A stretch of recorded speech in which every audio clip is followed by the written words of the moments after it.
Good morning. This is the Eager Beaver Show. You are listening to a True North Eager Beaver Media Incorporated podcast.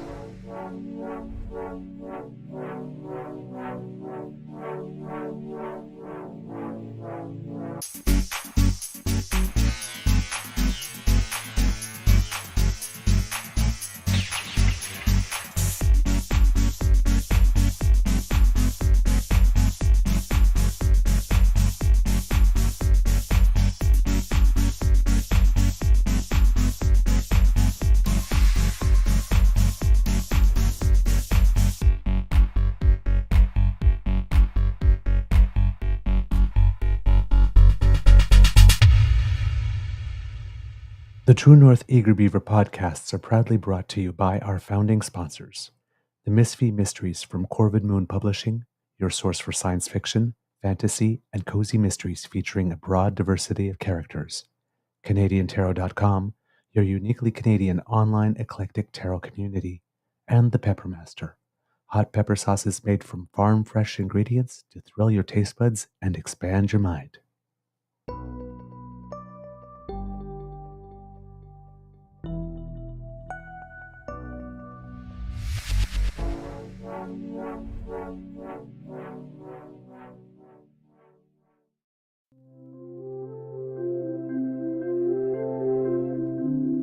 Well, good morning and hello, kids, and welcome to Season 4 and episode number 434 of the Daily Beaver Morning Show here on the Cryo Media Network.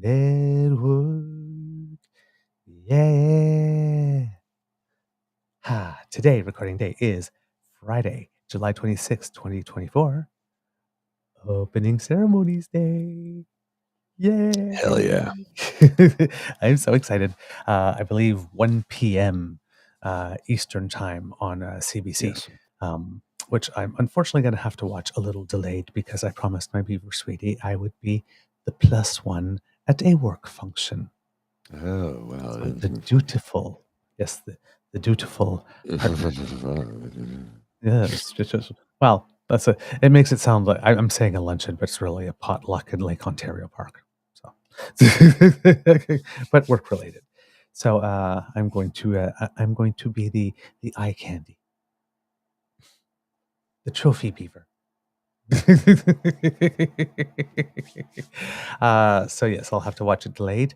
But rumor has it, because she has been seen in the city, that Céline Dion is there. And I heard she's doing a duet with Lady Gaga. That was the thing. Apparently somebody saw Lady Gaga floating on the Seine on a piano somewhere, right? And apparently they've been seen coming out of both of the same hotel. And Lady Gaga actually does speak some French. She has one parent who is French and one parent who is Italian. I did not know that.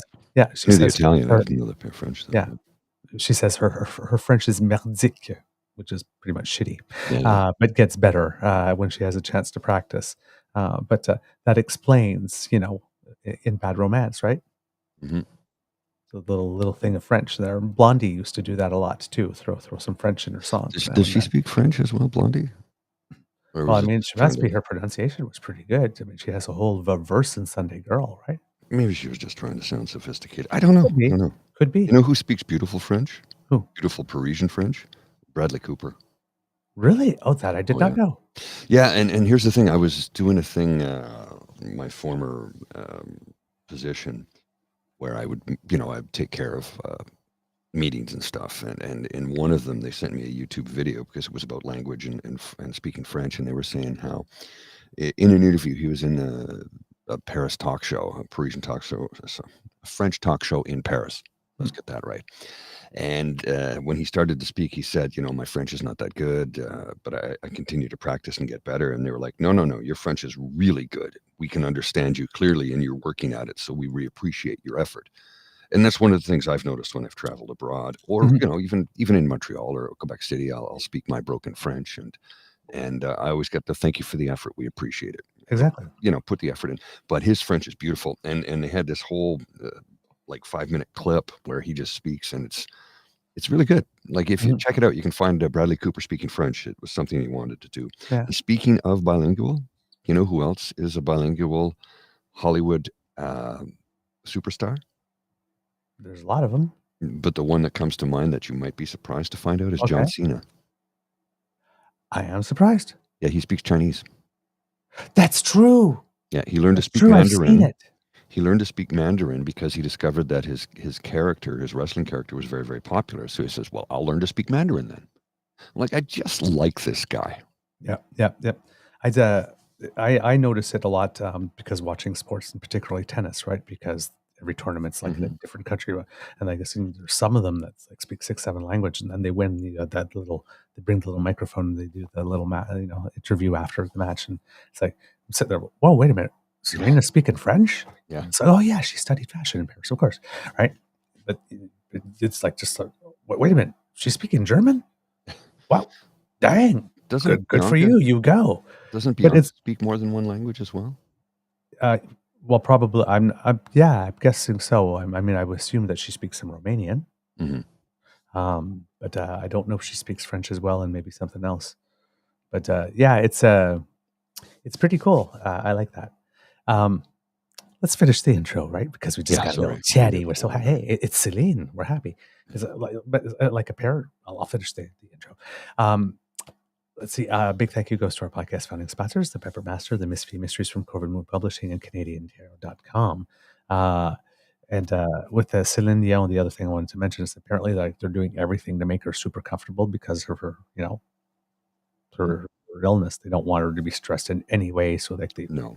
ran on a jet, and she's got like the poshest hotel room with all the things. She was at the Louvre the other day, and, right, and you got pictures of her and, out there and all that kind of stuff. Apparently, she's getting paid $2 million. I heard that, yeah. So, not bad. But it will be her first time performing, I think, since spring of 2022 in public. So 2 years, really. yeah, Wow. really, it's been a thing, and apparently she has like to try and stave off whatever it is. She has a rather grueling workout regimen, so it's in order to get, I guess the motion is lotion type thing.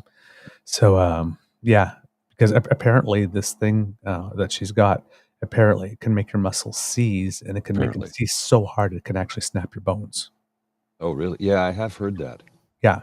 So the exercise regimen to keep everything strong and whatnot to be able to resist without the spasms is really, really important. So anyway, but hey, Céline, we might get some Céline. So I'm very happy.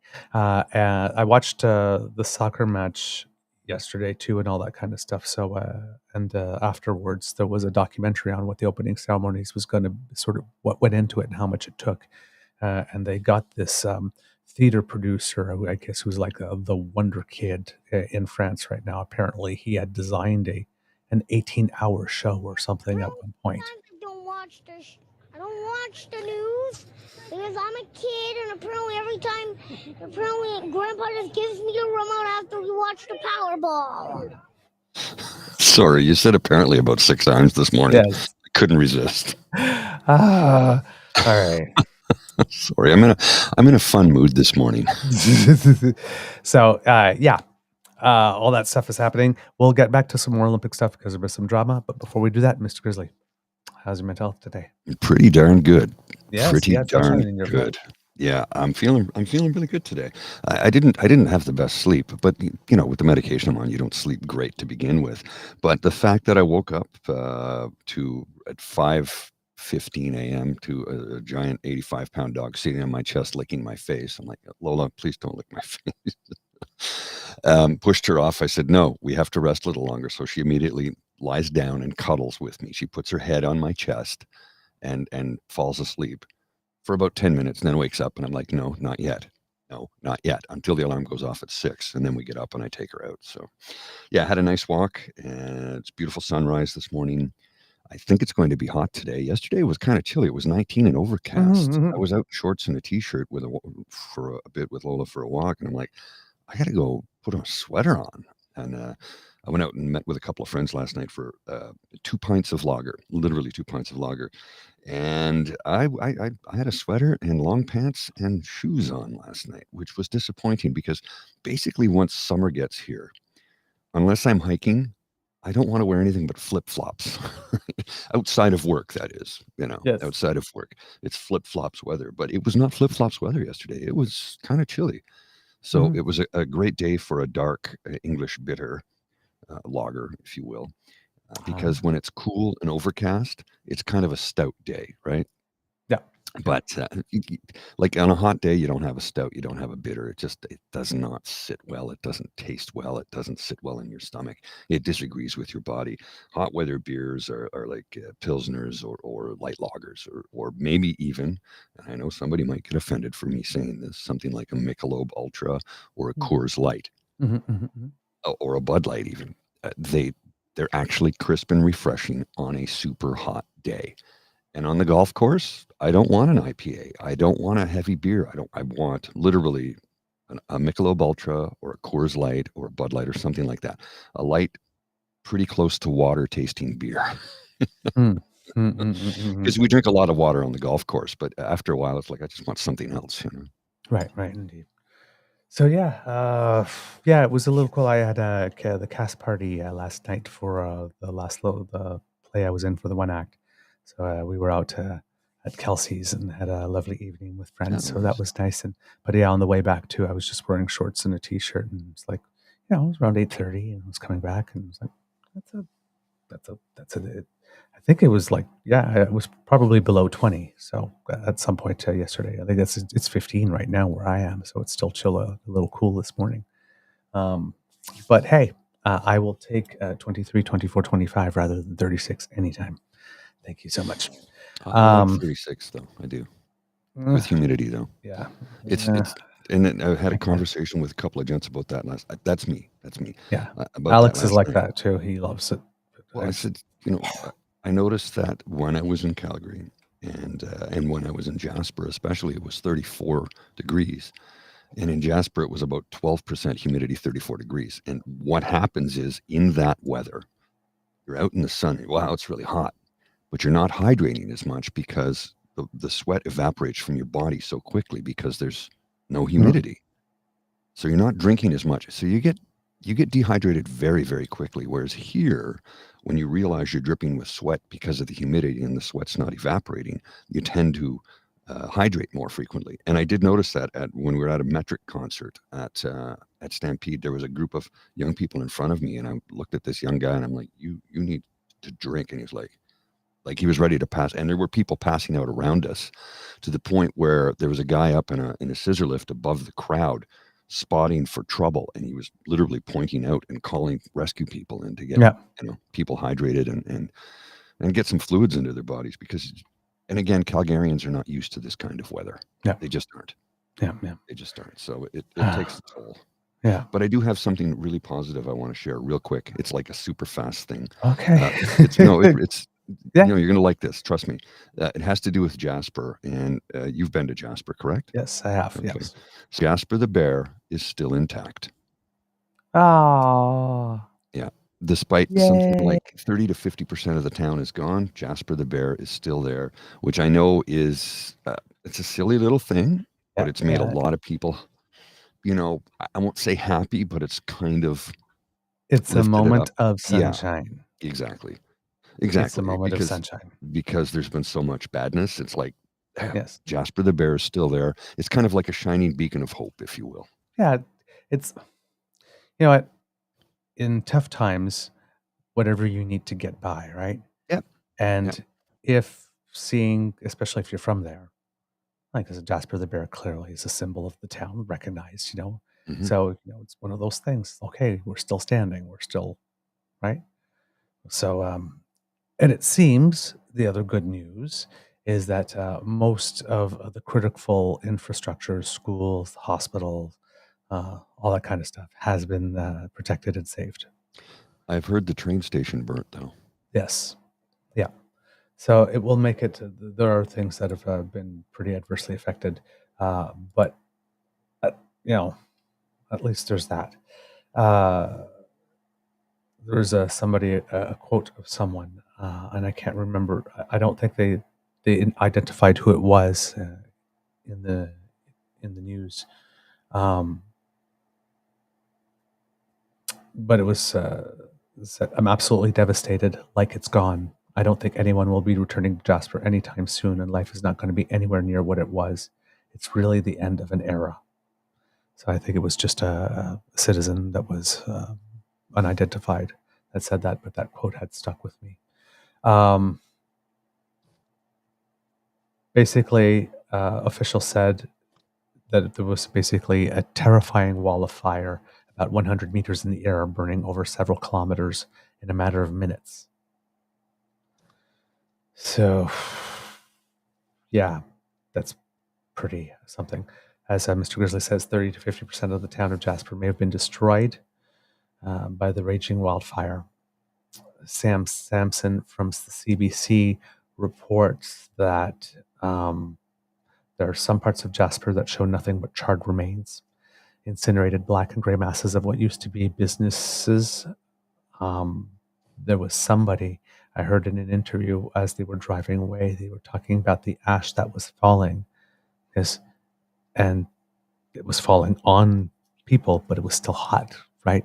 Because it didn't have to cool. So can you imagine sort of like lots and lots of snow falling from the sky, except instead of being cold and wet, it's hot and it hurts. So I just can't imagine this. I mean, we see the pictures and stuff, but I can't. Oh my God.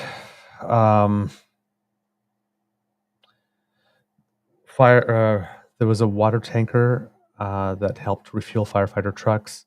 They were able to save a few buildings and the campground at first, and then that was on Wednesday, and then the winds changed, which shifted the fires around the town, and that brought basically doomsday conditions.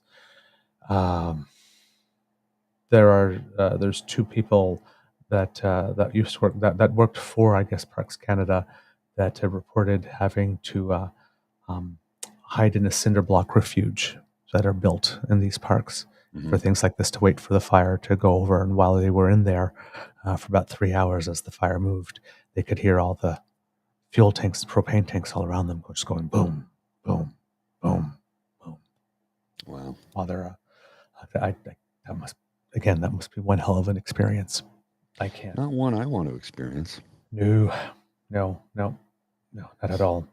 And you don't know what the basic one of them said. The quote here is, God knows what's happening behind the scenes, and all I could hear was kaboom, kaboom, kaboom. After almost 3 hours, the fires passed.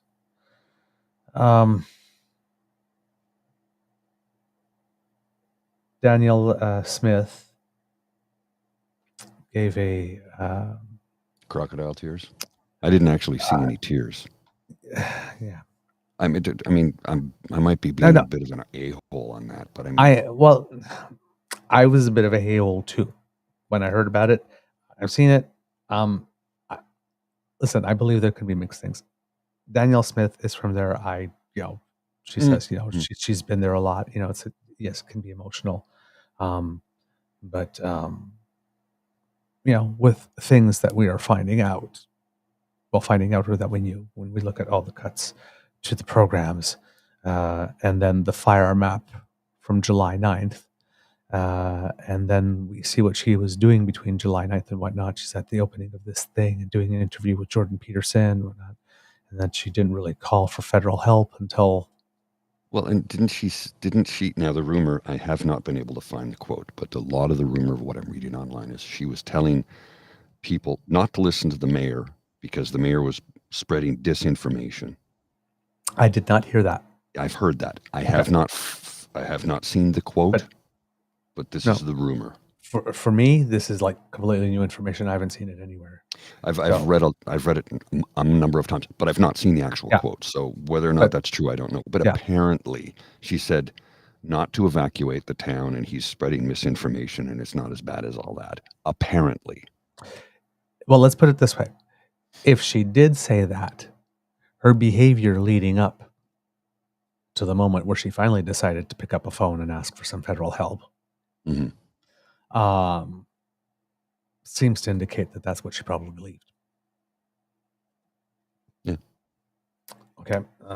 There's pictures of her at the inauguration of some building somewhere, and just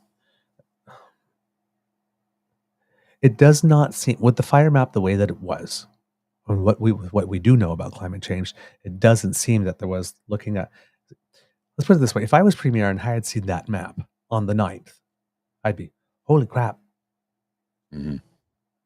Like something's going to go spark, boom, somewhere over the next couple weeks if this is this dry. Maybe I should get some resources here already. You think? Right. Instead, she was doing an interview with Jordan Peterson. Yeah. So, and a little distracted maybe. Mm-hmm. I mean, it was a couple of weeks ago that David Parker put out that cryptic tweet, said something's coming. Then the next day, we found out the news about the box suite thing. Mm-hmm. And she has a leadership review coming, and he is trying to get her out. And all of a sudden, all this bad news is coming about like this, and she definitely has to come up with some type of PR response to the box suite thing. So maybe she was a little distracted. And distracted by wanting to keep her job and not wanting bad news to come out. This situation certainly did not have her full attention. Mm-hmm. That's for sure, based on what we're seeing. But yes, she will play it. She did cry, or was the way it's being described is not so much cry, but overcome with emotion, which clearly she seems to be. And my first thought, however, was, yeah, because your job's over. She should be done. Mm-hmm. Oh, yes. There were way too many mistakes and and things that were not done. And if it does come out that she actually did say that, and but yeah, her political career. If these were normal times, her political career should be over. Like, she's not surviving that leadership review. I certainly don't think so. Well, I mean, here, let me show you something that this is from, this is a quick screen cap, if you will, from Clay Thompson. No tears, no responsibility, incompetent, fake. You draw your own conclusion. Yeah. See, now the camera angle that we have is a little further away because there were like 4 other people there from the response units to give there. So there was like a wide shot. So there were no close-ups, at least from the CPAC. Maybe there was other pool cameras there that have a better angle. But the one that I looked at was CPAC. So you can't really tell. But yeah. I mean, it could be, like I said,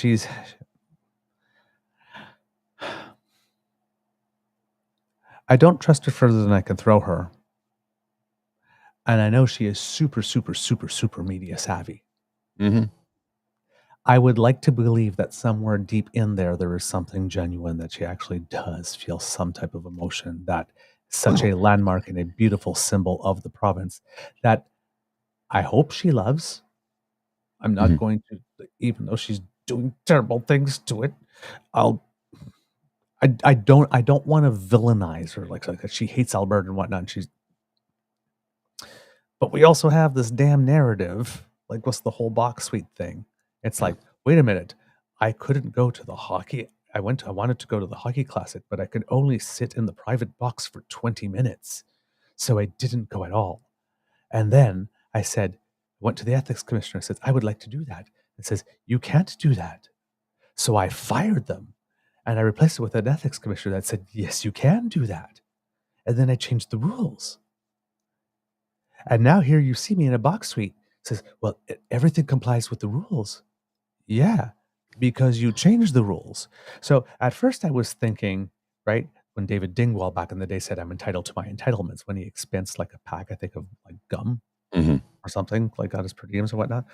And that's what got him. It's always the small things, right? It's like with Bev Oda, we remember the $16 glass of orange juice, but there was also the limos and then upgrading the hotel to the Savoy at the last minute so she could get a smoking room so that she could smoke inside and all that kind of stuff.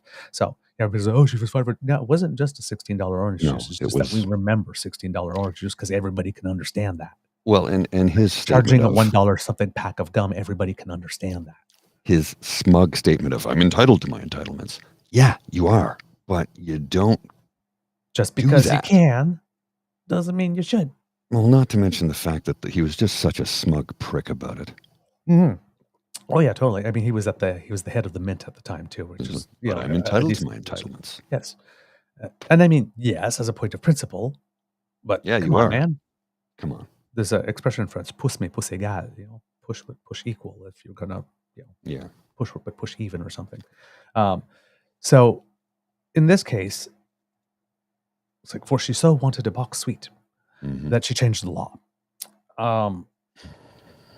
This is not I'm entitled to my entitlements. This is I'm entitled to what I think Yes. I am entitled to, and we'll change the law to make sure that I get my entitlements. Yes.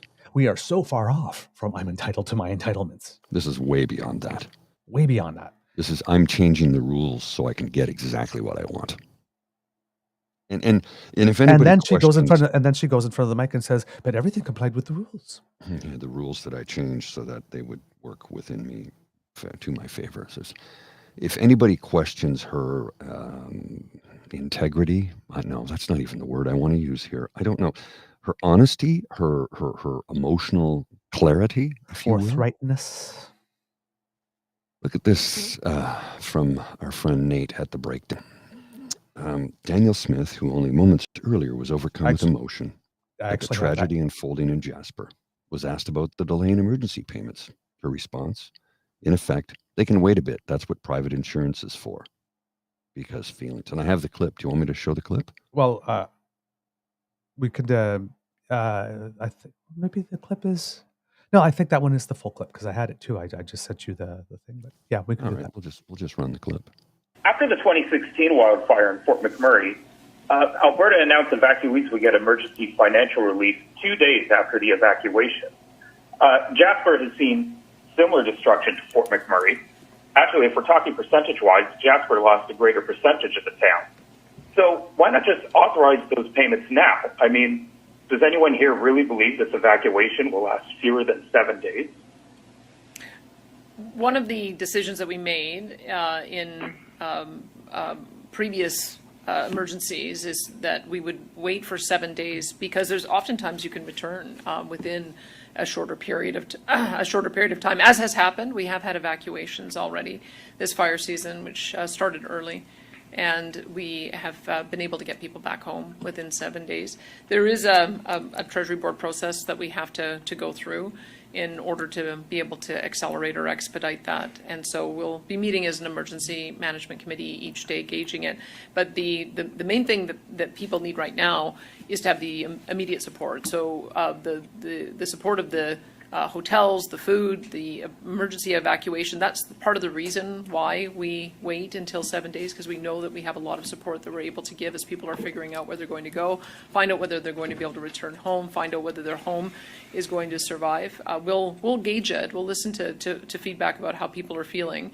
But we know that this is going to be, for many people, a long-term period of time that they will be out. We'll have to obviously work with their insurance companies to ensure as well that they're able to get the support payments through insurance so that they can be supported that way also. But we do want to do whatever we can to be supportive. No. Totally tone deaf. Like, yeah, there are situations where the fire's approaching and you evacuate and it's 2-3 days and how they come back. This is clearly not that. No. This is clearly not that. She's even saying it. There are people that will be way more like, it's clearly not that. You say that there's a mechanism that you can make that go forward. What I don't hear you saying is, I realize that people will be back in 7 days and we do have a mechanism to make it go forward a little faster than 7 days in exceptional circumstances, and we're going to activate that. I didn't hear that. No. I think there was someone from the NDP that put out something, says, when they had the fires, when we were there, we had checks out in the first 24, 48 hours or something. Yeah. We want to wait 7 days. Newfoundland just did it. Churchill, the Labrador City one. Yep. $1,000 to every household. Boom, right away. That will get you fed. That will get you shelter. That will get you clothing. Because if you left in a heartbeat, probably just have the clothes on your back. She wants to wait 7 days. Meanwhile, people are going, I've been in the same underwear for 3. And she's saying like this, the hotels, was she expecting that the hotels are going to provide them with free lodging for the first 7 days? That's not going to happen. They might give them 24 or 48 hours, but after that, you got to pay. They're a business. Unless the province starts paying the bills. But People the are gonna province be has it. stuck But with it. that's what I'm saying. It's like if Yeah. the hotels are going to take something, says like hotels just take the people in, and we'll settle it after, like we did with the pandemic. We'll just give you the money, and if everybody's overpaid, we'll fix it later. Right? That's one thing. But I didn't hear that either. No, we're going to wait 7 days. What a heartless. Gonna work with their insurance companies to make sure they get their. What about those who don't have insurance? Not everybody that lives in an apartment. Most people that live in a house do have house insurance, but not everybody that lives in an apartment has apartment insurance. Correct. And let's not forget, oops, I didn't mean to do that. Let's not forget that in Jasper, a lot of the individuals who work in that town are from other parts of the world. Australia, New Zealand, UK. I met a woman there from Czechia, working in the service industry in Jasper. These are, you got a lot of people that work there that stay in, that will rent an apartment for 6-8 months a year and then move on because they're transient. So now they have nowhere to stay and probably very little money because many of them are working travelers, and they're, let's face it, it's a beautiful part of the world to stay and live and work in for a couple of years or a year as you're a young person and trying to, see and explore and discover who you are. I'd highly recommend people do that. Mm-hmm. Now, for that but what do those folks do? Because the service industry folks might not have a lot of savings, especially if you've come here from another country and you're relying upon tips and now you've got no income. Yeah. For that group, it seems logistically, what people are saying, they're actually easier to rehouse. Oh, okay. Because if people have places, they're easier to take in because they're single and don't have families and whatnot, or often like because, in the resorts and whatnot, they get to know each other and they form little families of their own. Right, They'll go and they'll split something like, X number of people together or whatnot. So apparently, in a situation like this, though, we see it like at students at university, right? And it's like, oh man, how many people are living in that house? 8 of you? How do any of you find time to study? Mm-hmm. It's like with all the coming in and the noise. Like I never did that thing, when I was in university, I would live in a house with like 9 other people, so I did that to keep my rent down. I did that. No, I didn't. But I didn't go to college until 1998 or 99. So but I didn't have that experience, but that in that group. So apparently, though they're in this case, they have less resources. That's true, but apparently they're easier to rehouse than let's say a family of 3 or 4. It's like but I don't think they can wait 7 days for money. No, nobody can in this case. No, nobody can in this case. So yeah. Now I would like to play the beginning of it, but there's also Steve Boots, which highly recommended account, by the way, at Steve_Boots. Quote, I'm guessing that this is from either from the press conference or just general comment, because I can't tell. Quote, now is not the time to talk about the underlying causes and decision-making that led to the catastrophe in Jasper. Yeah, it is. There's no better time. Let the images of the devastation sear into your mind and drive you to action. Get mad. All right. Let's play this. We'll play the first the 5 minutes, the statement for Danielle Smith, and then I guess you'll judge for yourself whether or not the emotion is real or the emotion is not real, or maybe just partially, or maybe it's just all of the realization at the same time. Because again, I know we are so damn polarized, but I hope, while we're watching an example in the United States of somebody with 34 felony convictions, right, and deemed rapist in civil court and whatnot, still seeming to get a free pass somehow, I hope that in Canada we are still not so polarized that a premier making a long series of terrible decisions that can directly be traced back and attributed to the destruction, Mhm. 30 to 50% of not only a provincial symbol, but a national symbol, A World UNESCO Heritage Site.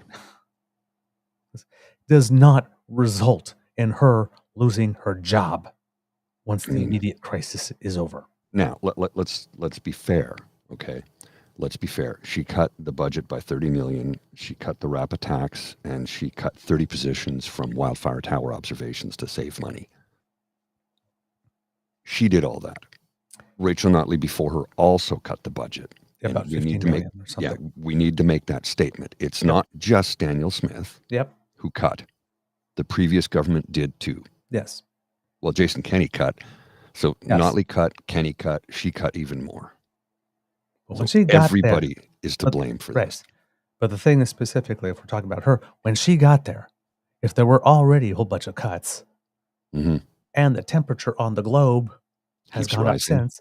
I mean, they've just reported that there's like 2 days just this Sunday and past week Monday. that have been the hottest days on the planet ever. Yes. This past Ever. Sunday and Monday. And then she gets the map and sees how dry it is. Yeah, and does nothing. Like, come on, man. And you know what the firefighters getting, the wildfire fighters are getting? You know what they get paid? Not much. $22 an hour. No benefits, no medical, no nothing. To face a Really? 100-foot wall of fire. Now they're like, well, they get housed and clothed. You're damn right they should get housed and clothed. My God, they're putting their lives at risk. They don't have respirators. They don't have the equipment that the firefighters, wildfire fighters that are hired from all over the world. I mean, there's some of them that come in that have all their own equipment, right? But Yeah. And then when you talk about the respirators, when you think about the fires, when it's so hot that each house's heating system and business propane tanks, whatnot, go boom, boom, Yep. boom, boom. That's chemicals. That's No. not just wood. No, that's just it. It's not just smoke from wood. It's tires. It's all kinds of stuff that's burning. And they don't have the respirators they need. So they're the ones to get pulled out first. That's why Right. that's why they were being evacuated to Hinton. Yes. Because they're not safe. It's like, yeah, you can fight a fire, but you're not safe right now to fight this fire. So let's have a look at what she had to say. And you draw your own conclusions. Well, she starts to mumble, I'm going to grab a coffee. And let's have a look at this. Good morning, everyone. In the last day or so, we have all seen on the news and social media the horrific pictures and videos coming out of Jasper. Homes and businesses have been lost to a wildfire that people are calling a wall of flames. There is no denying that this is the worst nightmare for any community. To the residents of Jasper and those displaced far from home looking at the images of your town on TV and online, the feelings of loss and fear and loneliness must be overwhelming. But you are not alone. All Albertans are with you. For many generations, the town of Jasper and the parks surrounding it have been a source of pride. With some of the most beautiful scenery in the entire in the world. Our grandparents visited to experience the majesty of this place with its mountains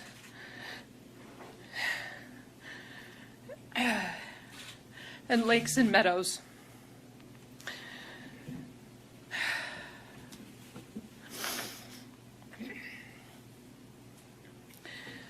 They took our parents, who then took us to this special spot that they'd spent time in as children. And now we take our own kids and our own loved ones and visitors from around the world to feel that same feeling that you get with your first glimpse of the mountains on the horizon.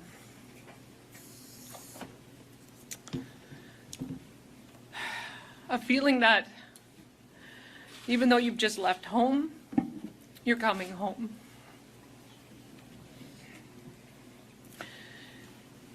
And so although those of us who experience Jasper as visitors can't imagine what it feels like to be a Jasperite right now, we share the sense of loss with all of those who live in the town, who care for it, and who have helped build it. Jasper, we will continue to stand by you, and as everyone works to get their feet back under them, and as we look forward to recovery. Right now, the wildfire is still out of control, and crews are working in dangerous conditions to try and protect critical infrastructure in the town. So to the brave men and women currently on the ground in Jasper, I want to express my deep gratitude and the gratitude of all Albertans. Whether you are part of the initial efforts or whether you were activated and drove in there last night or early this morning, there really are not enough words to express our thanks and our wishes for your safety and your success. Once again, you've put yourselves on the front lines in a show of true heroism. Thank you for your bravery and your commitment to keeping Albertans safe. Well, I will leave the specific details on the situation and the efforts of those fighting it to Ministers Todd Lowen and Minister Mike Ellis, as well as to our Alberta wildfire officials here with us today, Stephen Lacroix from the Emergency Management Agency and Christy Tucker from Forest. Let me assure you that Alberta is doing all that we can. Our Emergency Management Cabinet Committee meeting has been meeting daily for the last several days, and will continue to do so. I have been in communication with the Federal Minister of Public Safety, Dominic LeBlanc. He's the Minister of Public Safety, Democratic Institutions and Intergovernmental Affairs. The Alberta Emergency Management Agency, Jasper Mayor Richard Ireland, and many others. I understand that Minister LeBlanc is being briefed as we speak, and I look forward to meeting with Minister Harjit Sajjan here in Edmonton later this afternoon, where he will join us at our command centre. Alberta stands ready to assist in every way that we can, and I have asked Minister LeBlanc to move to a unified command structure so that Alberta can better help. We hope to hear a positive response from Parks Canada on this, and in the meantime, we will continue to provide any and all support that they request in any way that we can. I can tell you that Alberta Wildfire supported the Parks Canada Incident Management Team yesterday.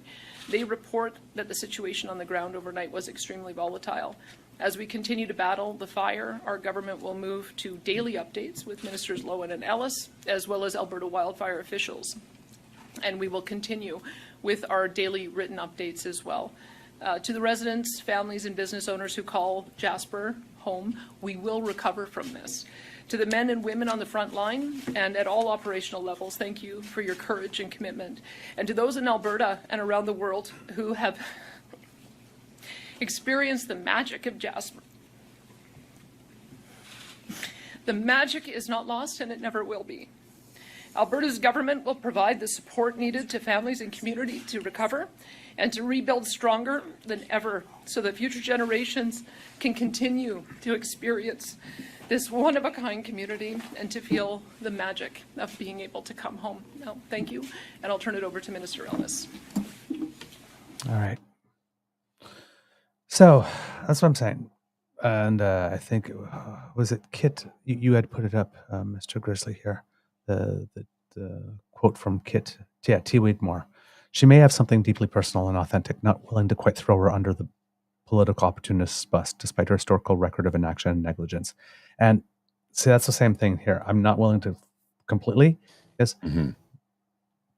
So but let's say humans are complex and nuanced. I can believe in mixed emotions. I can believe at the same time that she might actually have some genuine, authentic emotion because of the thing, but she's still thinking, shit, I'm screwed. She's still trying to save her own ass. Right? Both can be happening simultaneously in this case. Mm-hmm. She's talking about this, and I just want to say, like I mentioned the other day, you're going to, usually when you're in trouble, because you always thank the volunteers and the staff and do that. But when you're in trouble like this, you spend a lot of time talking about that, Mm-hmm. right?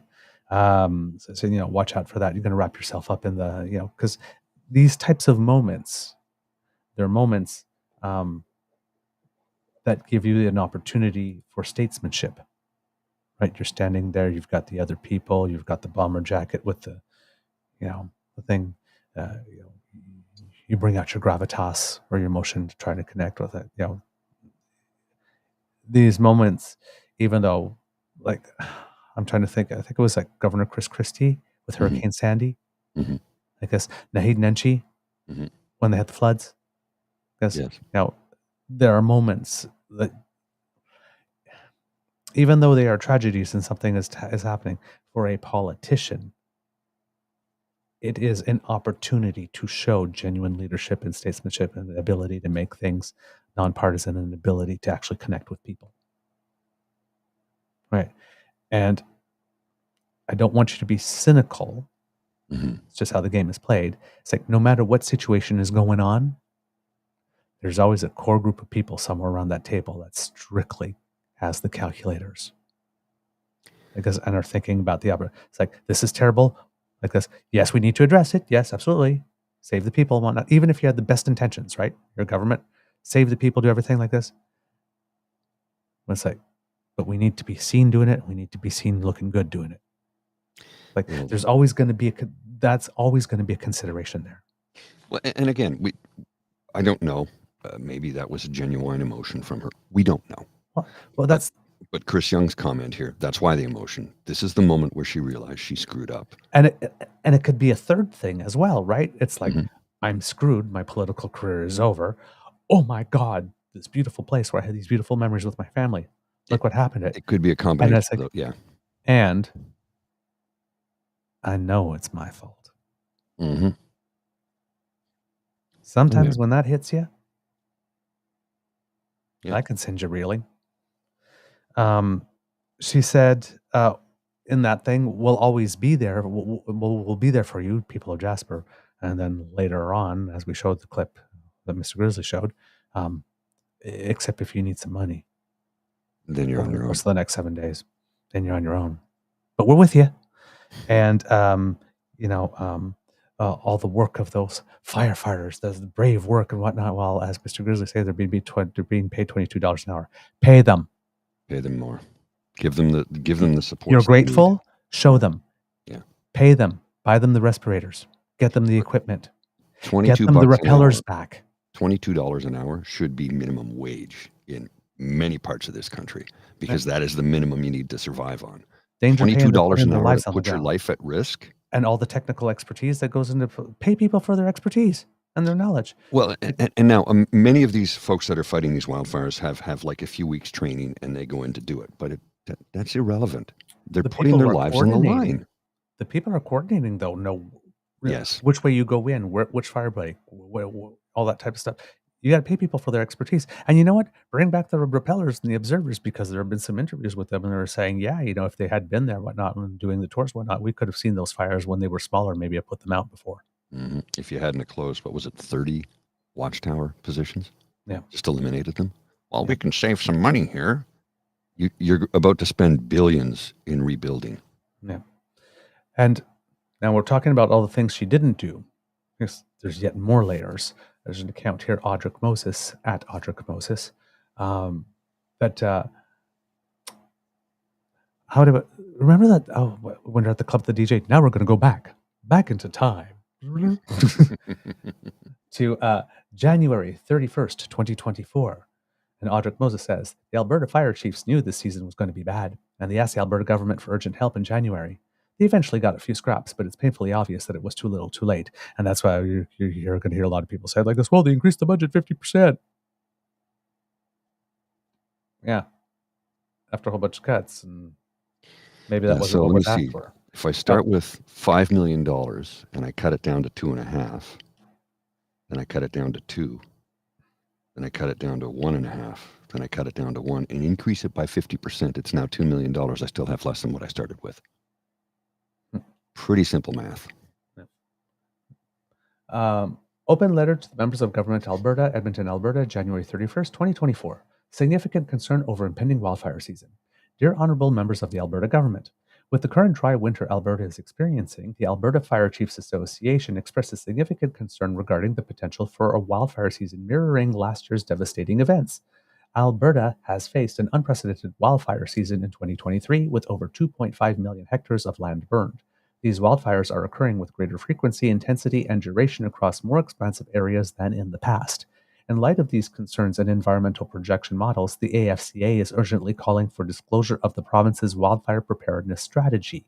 Combating last year's wildfire season in Alberta brought forth considerable challenges, highlighting the critical need for a comprehensive and proactive approach to wildfire management.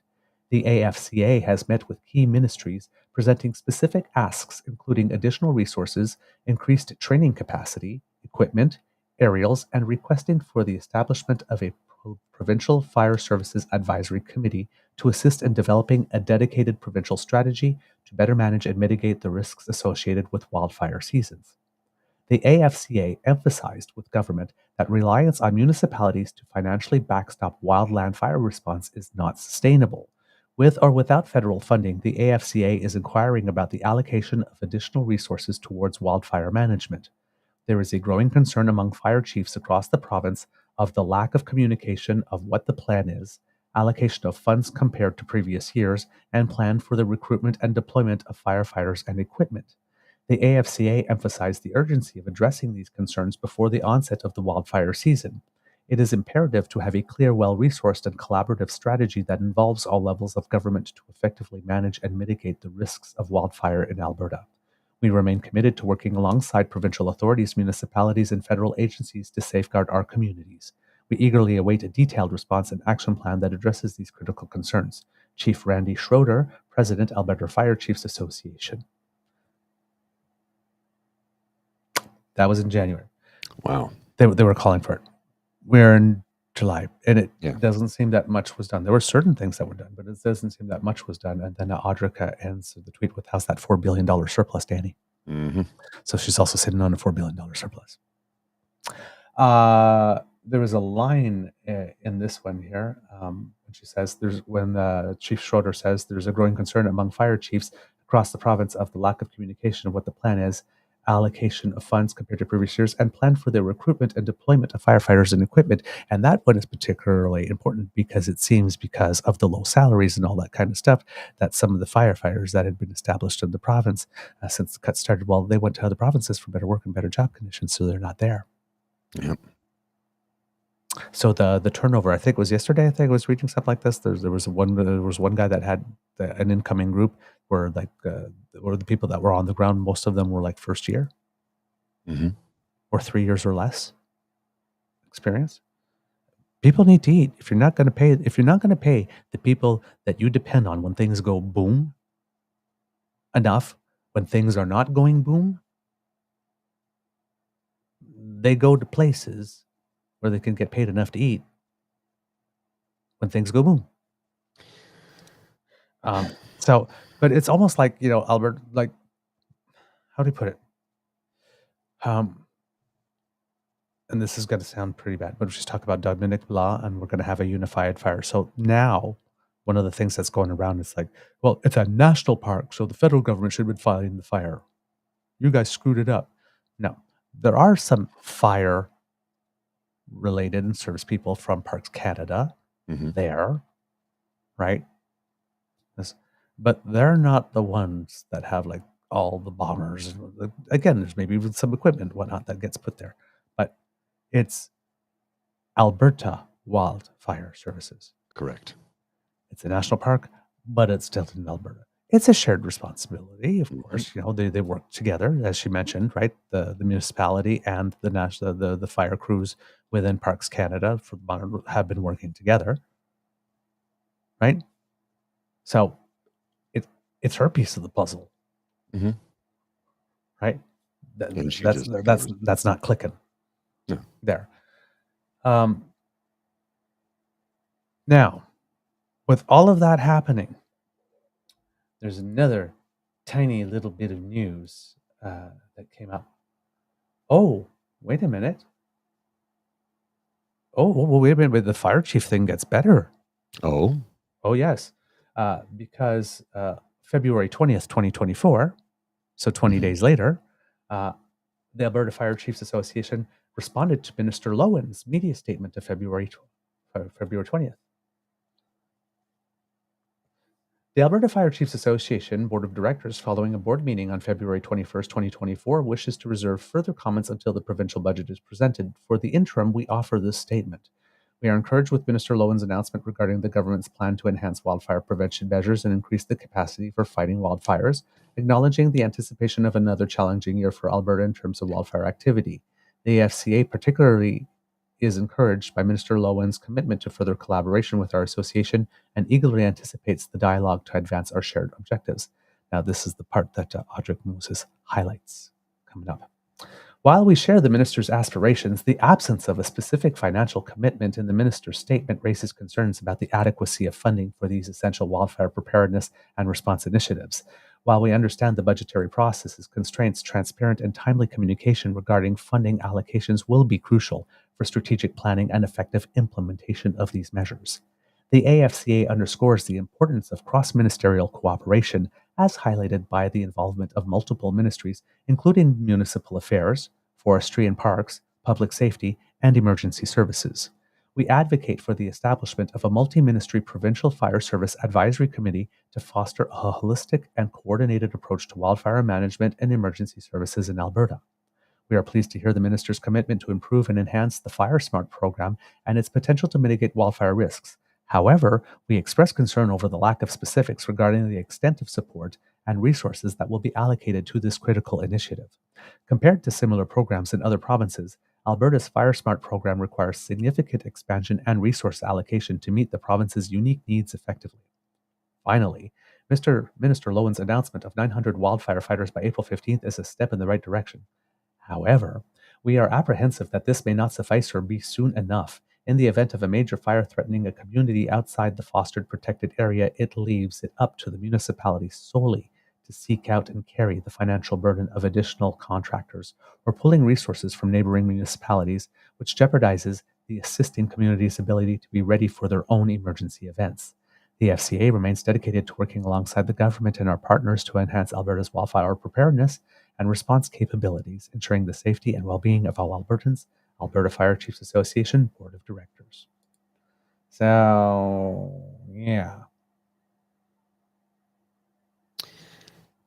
well, So basically, Lowen said stuff like, we will do whatever is necessary to help Albertans and their communities stay safe from the impacts of wildfire, except present a plan and budget details. I want to encourage Albertans to remain vigilant and recreate responsibly, because that's literally the least we can do. And we're going to be more proactive on fire bans than we were last year. I think we're going to be more prepared than we were last year. Well, you weren't. mm-hmm. So, Not even close. Yeah. Nope. Yeah. But the interesting thing that happened yesterday is one of the reasons that there is a leadership review coming for Danielle Smith is that, well, she made some financial promises to the residents of Alberta. One of them is that I believe I see it was a electricity holiday or fee or rebate or something like that was supposed to get. And then she got into office, and then after X number of months, she said, "Oh, did I say that was a rebate? No, it was a deferral." Yeah. Oh, I meant That thing say that this.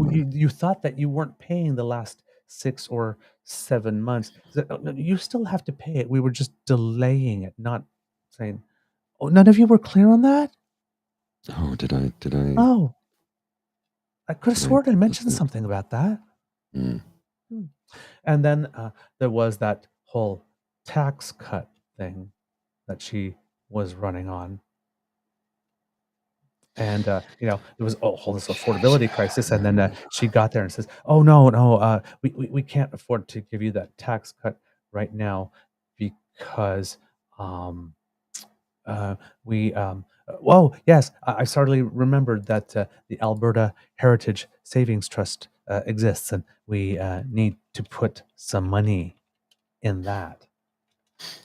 Well, yesterday, in the Calgary Herald by Rick Bell, enough said, published July 25th. Headline: Danielle Smith vows delayed tax cut for Albertans is now coming.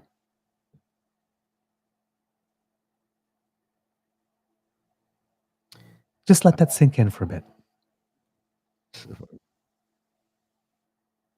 No. We can't give you that tax cut that I ran on because we need to save money. We got to put money in the shares. Oh, wait a minute. There's a huge wildfire and there's a whole bunch of things I could have done along the way to make it not so bad. Ooh, Jasper, is gone.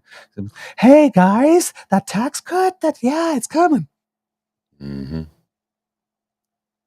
I have never seen a more is ham-fisted the word? Is attempt at changing the channel. Like this is me changing the channel, but don't say I'm changing the channel. It's like, what am I doing by the TV? No, definitely not changing the channel. No. What's that over there? It's just wow. Yeah. Oh, it's just. Rick Bell, we will get our income tax cut soon. The tax cut Premier Danielle Smith promised us. Start spreading the news. Read all about it. The tax cut. Last month, the Scribbler asked about the tax cut. It was not pleasant. After all, Premier Danielle Smith's social media is like a machine churning out how the provincial government books are so good, how the economy is so good, how Alberta is so booming. Literally in Jasper. Mm-hmm. The thing. Pardon me if many of us aren't feeling the boom. We're not feeling anything trickling down to us. Many of us want the tax cut Smith promised. Some of us really need the tax cut. And until now, what we have been told is to wait. Wait until 2026 for half the tax cut and 2027 for the other half. Oh, geez. I wonder what motivated her to get on that all of a sudden. I would gladly pay you tomorrow for a hamburger today. Please, I want to keep my job. That's one of the reasons I'm having trouble believing the overcome with emotion. If she had waited a couple of weeks before dropping this bomb, but it's like literally, the town just went boom. I just had a press conference. Hey, that tax cut is coming. Yeah. Girl. Oh, no. I don't believe your crocodile tears. That's a little too. That's like being on that first date. You know those skits that you see, and this guy sitting at the table, and it's like, "Hi, thank you for joining me. It's really nice to meet you." And it's like, "Oh my God!" It's like, "Did you see this? I already draw pictures of us like this, and I inserted Photoshop some kids in the picture." Yes, I know. Yeah. Right. It's like the crazy. Yeah, I know. We've all met her. We've all met her. And him. Well, oh yeah. Oh boy. Well, I assume so, but I didn't want to be presumptuous because it's not my area of expertise. Oh right? Yes. Wow. Oh yes. It stands to reason. I mean, if one gender is going to be that way, why wouldn't there be something from the opposite gender, right? I mean, absolutely. No. It happened. We get stage 5 clingers too. Oh, I believe that. Oh yeah. Yes. That's a universal thing. Trust me. Same thing with the toilet seat. Well, you think if two guys are living together, you don't have the toilet seat issue.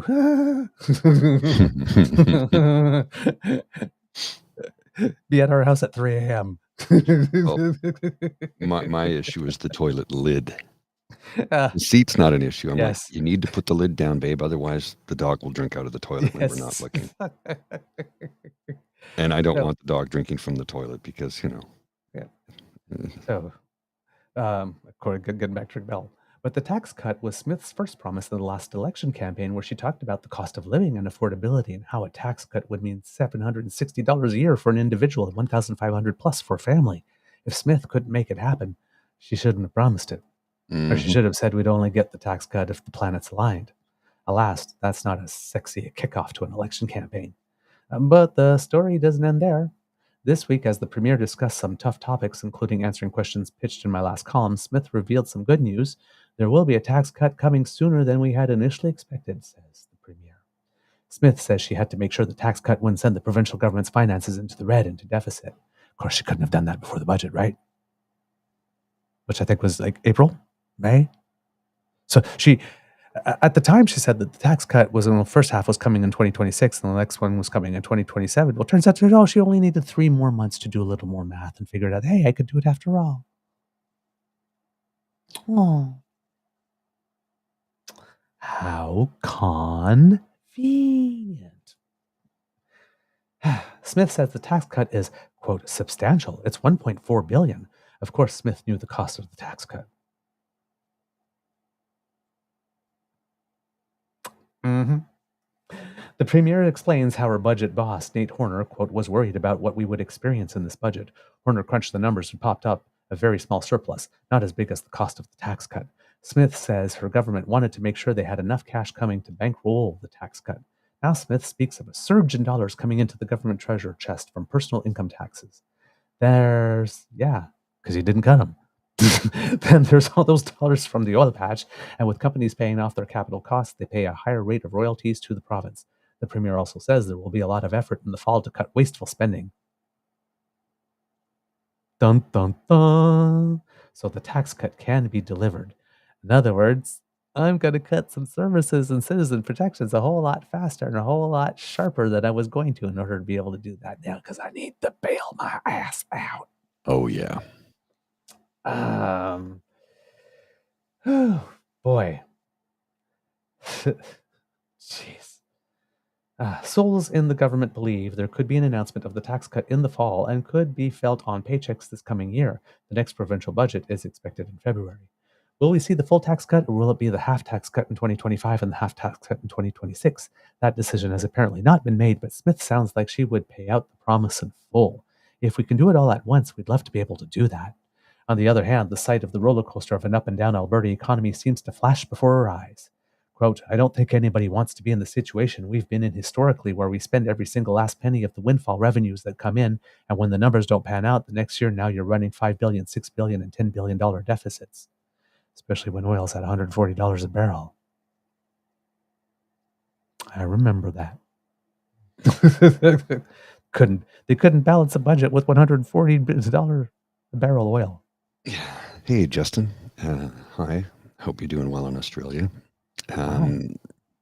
No, Canada's not broken at all, my friend. No. And if you want, you can join us on the chat here. I'll put the link right there. You can join the chat on the YouTube channel, sir. And there's a great collection of individuals from across Canada who join us each and every morning. We'll give you some insight into how the country's doing. And we have Aussie Pete every now and then who joins us. And Aussie Pete, that's right. Who designs our graphics. So you would not be alone. No, I don't think he's here this morning, but you would not be alone. So if you're on your phone, just type in youtube.com/@True North Eager Beaver Media, and that will take you directly to our YouTube channel where you can join in the chat. Or if you're watching on a screen, you can scan the YouTube QR code right next to my balded head. There we go. Yeah. Welcome to the Beaver Lodge. Welcome. There's also the political reality, as we all know, that politics is a blood sport. In November, UCP members will vote on Smith's leadership. The turnout to the party Gabfest in Red Deer is expected to be big, and the tax cut is just one item on a laundry list of complaints. Nate Horner, Smith's budget boss, insists he wants to bring the tax cut forward and says Smith is pressing on him to make it happen. Horner adds he wants, quote, to deliver it as quickly as possible. He wants to, quote, expedite the process. We're going to make sure we can walk and chew gum. We're going to do it while not borrowing to do it. We can do it and balance the budget if we do it smart. So, Alberta, you are about to be at the receiving end of what we call in French of une grande séduction. A grand seduction. The statement from Linda is something that a lot of people in Alberta have actually said, we could fix a lot of problems if we had a provincial sales tax. You've got people who are fighting that tooth and nail, but there's a lot of people going like, we need to fund some programs, and this is a way to do it. Think about it. If since Ralph Klein's day, Mhm. Alberta had just a 2 or 3% provincial sales tax and just took that money and had salted it away in the Heritage Fund. Yeah. Instead of zero. Instead of zero. Zero. What type of government says it costs us nothing to run our... We'll do it strictly off royalties and federal transfers. Mm-hmm. What the hell? Well, and you know, the funny thing is, so let's look at a slightly broader image here, if you will. So there's no provincial sales tax. They do have GST. We have HST in Ontario, which is the harmonized sales tax between PST and GST. Yep. It's 13%, 8% provincial, 5% GST. Yep. In Alberta, what I noticed, little things, going for coffee was exponentially more expensive than it is here in Ontario. Going to the privately run liquor and beer stores, exponentially more expensive for beer.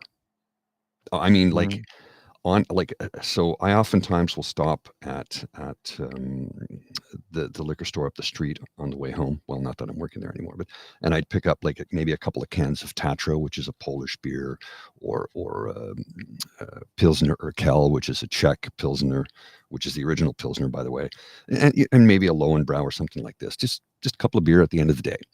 And the pricing I noticed in Alberta was, I'm not kidding when I say this, $1.50 to $2 more per can of beer. Jeez. I was shocked. I was like, good Lord.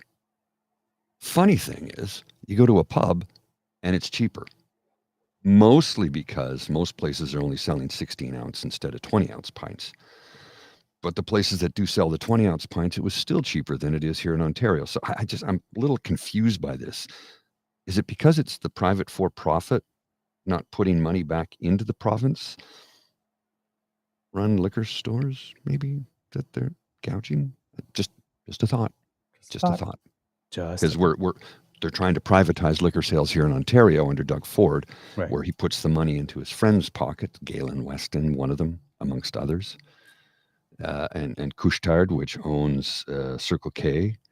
Couche-Tard des Alimentations, which is part of the Provigo chain, I believe, if memory serves. Mm-hmm. Who sits on that board? Oh, former Prime Minister Stephen Harper, mm-hmm, who stands to benefit from private liquor sales in the province of Ontario, Canada's most populous province, over 16 million of us. And it's been proven in Alberta. It has been proven in Alberta with 20 years of stats to show that the privatization did not save consumers money. Pricing has gone up across the board. Profits have increased across the board. Why? They say, well, you know, when it was the LCBO, there's no competition. And in many cases, LCBO prices are not cheap. I'm not going to lie. Mm-hmm.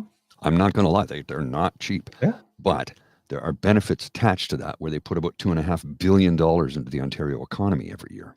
Right. And they're union-paid jobs. Right. Whereas the private for-profit, most of the jobs are part-time minimum wage employees. Right. So they have to hold 2 or 3 jobs to make ends meet.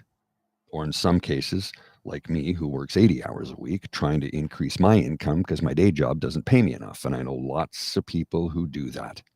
Yeah. Work a full-time, good-paying job, but it's not enough to make ends meet. And get money saved and put money into your RSP, and hopefully someday you can retire and not have to work till you're 95.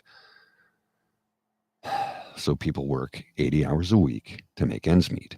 And again, I'll go back to when the private industry comes in and takes over a former public industry, its motivation, its sole motivation is profit, which, fine, I don't have an issue with that, but it's not benefiting the public. It is hurting the public.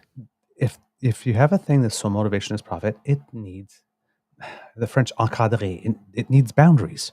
Mm-hmm. It needs to know this is okay, fine, make your profit, but this is the sandbox in which you can play, and here are the limits of the sandbox, and you need to remain within them. Yes. Right? That we can do. We're not doing that enough. So yeah, all of this is happening, and then of course we have the old, again, stay in your lane thing where somebody, says, Alberta, we want nothing to do with Trudeau and the federal government. Alberta in a crisis. Why isn't the federal government doing something? Why isn't Trudeau and the federal government doing something? So Where's the military? I thought yeah. you guys wanted to separate. Yeah. Isn't- And then and then Dean says, like, to be fair, Alberta, Saskatchewan, Ontario, New Brunswick, and the CPC do the exact same thing. Wreck shit, point fingers at Ottawa, beg for help, Yes. rinse, repeat. And that's the thing here. And because Ottawa always answers the call, Mhm. premiers never fix the damn underlying problem. No. And end up doing less and less and less. Hey, we cut last time and Ottawa helped and bailed us out, so let's cut again. Let's cut again. Yes. So basically, let's just upload this responsibility to Ottawa. We're not going to fund it properly here. Same thing happened with colleges and universities. Didn't want to fund them, Mhm. so they uploaded the problem to Ottawa. Says, well, we need foreign students because they pay more. That Yeah. will fund our colleges through foreign students. So let in the immigration. Let's change the immigration things. Let them more in. Federal government gives the provinces what they want. All of a sudden, they're housing other issues. You let in too many damn. You asked us to. Yeah. Don't Because get mad you at me wouldn't when I fund give you the what college. you want. You wouldn't fund the colleges and universities properly. So, like this, you wanted to use a volatile source of income rather than core funding to fund it. Mhm. You know, and again, the two things that a government must absolutely do is make sure that their people are educated and Mhm. are healthy. If you want a good economy, you need a workforce that's smart enough, that has the knowledge to do the job, and that has the physical ability to do the job. There's know, two, and education and health are the two core constitutional. They have others like this, but the two core ones, the two that they absolutely must, absolutely should be doing. Mhm. They should be cutting from anywhere else first to make sure that they're doing those two. And they're not doing that. They're cutting from that to do a whole bunch of other things instead. And then Ottawa comes back and they go to the first minister meeting. We need more money for health. And then Ottawa does it. Like, we need more money for firefighting. What's that? What'd you do with that money last time? Cheeseburgers. Can I have some more? Mhm. Freaking strings attached.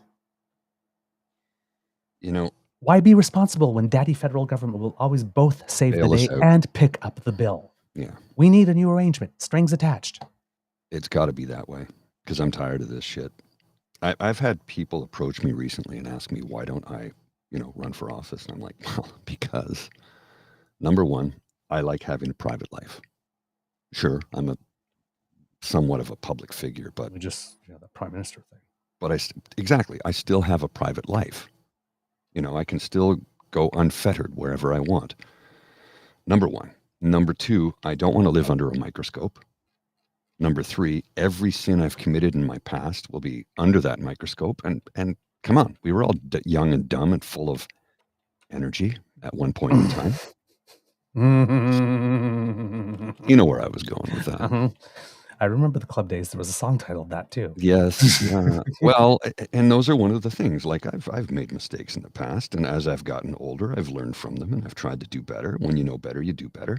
But also the thing is this: I would not be successful in politics because I will not play their dirty games. And guess what? If you want to send to a level where you can actually make a big difference, you got to play the dirty games. You got to make deals with people that you wouldn't want to be in the same room with. And you have to do it because that's how politics works. And I'm sorry, it's just no. And you're right, Mohan. The Trudeau vacation speech rings true. I think he scored a lot of points with a lot of Canadians that day. Yes. Well, I'm glad you mentioned that. Maybe even Lachlan, because Lachlan has said for the longest time, he's worried that this current climate that we have towards politicians and how destructive the media is towards them. He says, we're not going to get good people into the positions we need them to be in because they just don't want to go through it. They don't want to live like that. And I'm like, I know. I agree. Mm-hmm. And I'm glad you mentioned that. Yeah, by this right here. Let's just watch this. Okay, we didn't want to show any of it, but then and I didn't watch the whole thing because I do not want to give Kean that satisfaction. But this clip came out from her friend Clinton. I guess. DeVoe. Thank you, Clinton. And this is a little eye opening. Yes, watch this. If you have not seen this, have a look at this. you trying to? Now we've got a lot of questions. Sure. I guess my last question is, do you believe that good people should be stepping up in politics for all different parties? I think that good people should be elected to office for sure. I think that that's an important thing. Do you realize that one of the challenges we have right now is good people are looking at the costs of being in politics, being in public life, costs on family, costs on all sorts of different levels, and wondering whether or not it's worth it? Are you calling yourself a good person here? No, I am saying that my job right now is to try and encourage people to step up into politics, and that's part of what I'm doing. And a lot of people look at the aggressiveness of tracking someone down and challenging them on vacation while they're on the beach trying to spend some time with their 10-year-old son, who I'm going to have to go try and explain that to. A lot of people will say, wow, I don't know that they'd want to sign up for this. And one of the challenges we have in a democracy is we need to make sure that good people from all different parties step up and not get their private time turned into public time. My son was just out there in the water, splashing around, and he came to see me because he was so excited that I came out to see him, and he instead saw me, giving an interview, being Prime Minister again, and right now he just wants me to be my dad, and I'm trying to give him a little bit of that right now. What concerns me is I can't bring my kids away with me on vacation without having that vacation interrupted and having private times at 6 o'clock in the evening on a beautiful night in a beautiful Canadian beach. I appreciate that you want to spend time with your family. It is a great story, but the issue is It's a story. It's a great narrative for sure. It's a great but at the end of the day, Justin, do you have any kids? You were the do you have any prime. kids? No, I don't. Do you At have the end any of the day, kids? Okay. end of the day, Justin, you were the Prime Minister. Yes. So and I'm not allowed to have a vacation with my kids. So that, my friends, is how it's done. Yeah. So somewhere along the way, it became some type of conversation. Prime Minister actually got to ask some questions of his own. Which I thought was interesting. He says, let me ask you this question. I'm like, wasn't the other guy supposed to be there? Yeah. So some kind of Jedi trick happened somewhere along the way there. But this guy being told, first of all, that we need to be able to attract good people and basically being educated that this type of behavior like this. And all that he understands from that is, wait a minute, are you trying to say that you're a good person? Because he was going to go down that path, right? All of that. That's what he chooses to retain. Yes, and that's what he'll try and spin it that way. Then the whole thing, because I'm here with my kid. Like as soon as he says it, you see his hand go, no. And then it's like, that's a nice story. Because you do not say someone's child is a narrative. Exactly. Now, this is kid Bexty, okay? And he's a shit gibbon. But he, I'm not going to say like accused of wanting to cause violence to the Prime Minister or whatnot. But if this person that had tracked that plane and came down, whatnot, had some violent intentions, right now, police protective services, personal protective services, like went away and kept the son.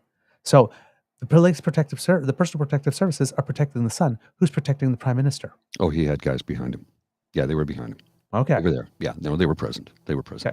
They're out of camera, but they get divided. Yeah. The team gets divided. Mm-hmm. Yes. Kian is not a security risk. But somebody can see that and decide, hey, that's how we do it. That person could be a security risk. Yeah. The next person. This is why you don't do this stuff, right? And then I'm sitting there and it's like, this guy did this whole thing with the intent to try to make the Prime Minister look bad. Mm-hmm. And all he did, literally, was make him more sympathetic. Yes. At this particular time, when the Prime Minister's in the dumps and nobody likes him and nobody wants to hear him like this, again, number one rule, when your enemy, in this case, the enemy of the right is the Prime Minister, is imploding, his poll numbers start not going and not doing well, stand back and watch it happen. But no, he had to show up and see the Prime Minister by the ledge and try to give him a push. And I went and got boom. it went boom in his face. And I've heard from a lot of people across the country A who lot of people. do not Norm like Trudeau. Spector. Yeah, people who hate him, hate Trudeau, are like, you crossed the line, pal. He's Norm with Spector. his son, his 10-year-old son. Norm Spector's an asshole. And he was even saying, let the guy have a vacation with Yeah. his kids. Okay. And the thing is that he doesn't even realize it yet, which is the scary part. Is Kean thinks he won something here. yes, he thinks this makes him look good. And the perfect example of this is that someone named Stephanie Smythe invited him to be on her show, and he came on it. Mm-hmm. And I guess I didn't make any attempt to listen to her show before or something, because he put out a three-thread tweet going, I had the misfortune of speaking with Stephanie Smythe, a government hack who works for a company trading for 10 cents a share. She viciously attacked the counter signal when I graciously agreed to go on her failing show. They refused to publish it online, so here it is. That sounds a little Trumpy. You think? Yes. I can't believe the New York Times wrote that about me after I graced them with an interview, the failing New York Times. Her failing show, that only trade company only trading 10 cents a share. He posted this himself. He thinks that this makes him look good. What it is that you're going to hear. I can't show this tweet because I'm. You can show it from your end. I can't show it because he's blocked me. Oh, darn. Well, no, because it's the audio, and my audio doesn't go off. Well, I can't even show it because I'm blocked by Kean. Kean crap. blocked me. I think he got upset about the too many times I called him a Nazi Caillou, because, well, and people go, you're using that word a little too flippantly. I'm like, he had a store online that sold Rhodesian and apartheid merch. He's a Nazi. He is an actual Nazi. Period. You don't like me saying it? I don't give a shit. Call a spade a spade. He's a Nazi. All right. He always has been. I'll put on the volume, and maybe you'll hear it. I'll give it a try. Okay. Let me know if you do. Hold on a second. If you look at the settings, let's see. The audio settings? When you go to share, when you hit share, Yeah. if you look at that, so click the share screen, it pops up and you've got tab, window, or entire screen. And if you look at the bottom, it says also share tab audio. Okay. And turn that on. Then that should work. All right. You see that? To share audio tab, share a tab or screen. Okay, yeah. So go to the tab, and then it says also share tab audio at the bottom of that window that you just opened when you go to share. Okay, hold on. I'll go to the bottom of it. No, I actually don't have that. So click on the share screen again. Close that window. Click on the share screen. And it says choose what to share with studiorestream.io. Correct? Yes. See that? Then it says There tab, window, or screen, it's on. and down at the bottom. Okay, let's give this a go then. Okay. Okay, go ahead and share it. I was in the wrong window there. All right. That happens. So let's see if it plays. Just blow up the whole. Yeah, just blow the whole thing. Oh, I mean, no, you don't have to I mean see the it. window. Just go full screen. No, full screen. You don't have to see it. You have to hear it. Oh, okay. I don't hear anything. Audio? No, it's not working. No audio? No audio. No. See, I don't know why it doesn't go through. All right. But basically, the clip starts right, like, so listen, Sandra. It looks like your audio is not turned on from this end. From your end? Yeah. For the video, okay. there's no audio turned on for it. Yeah. I don't know how to. It's So been a constant thing. So close the share screen, and then reopen the share screen down at the bottom, right next to the camera, right? Mm-hmm. And if you look, it says tab, window, entire screen, right? Yep. Okay. So if you go to tab, and you'll have all your tabs will show up. Yep. And if you go below the tabs, you'll see also share tab audio. Yep. Turn that on. That's on. Okay. And you need to make sure that it plays through Unify. right. And Sorry, we're giving everybody a lesson here. Stream, headphone, chat, recording, or monitor? Monitor. Monitor. Okay. Slight Set on text. stream. Okay, let's All try right. it now. Let's try it that way. If it works, great, and if it doesn't, we'll figure it out later. But go ahead and share it, and we'll see if we can make this work. Because I can't show it because I'm blocked by. I can't hear you. Okay, flip it back. Switch it back. I got to send him a note. Hang on. Yeah, there's no audio. It's not going to work. Okay. All right. Never mind then. But her name is Stephanie Smythe, and in this clip, she starts off and it goes, Sandra. Go, it's Stephanie. So that's how it starts up. And it just goes downhill from there. But here, instead, just if you could put the link that I sent in the chat, and kids can go hear it for themselves, at least. But yeah, he but there's no point in talking about it anymore because I can't play it for you. Yeah, I don't know what's going on. We'll figure it out later. Yeah, this has been a thing for months now. For some reason, I can only share the video, but images, but not audio. Yeah, I don't know what's going on. All It's right. probably not playing through Unify, so we'll have to figure that out later. Okay. There's a setting in your computer somewhere. Okay. So anyway, that's him, and that's that thing. The last bit of news that I have for you today has to do with the Olympics.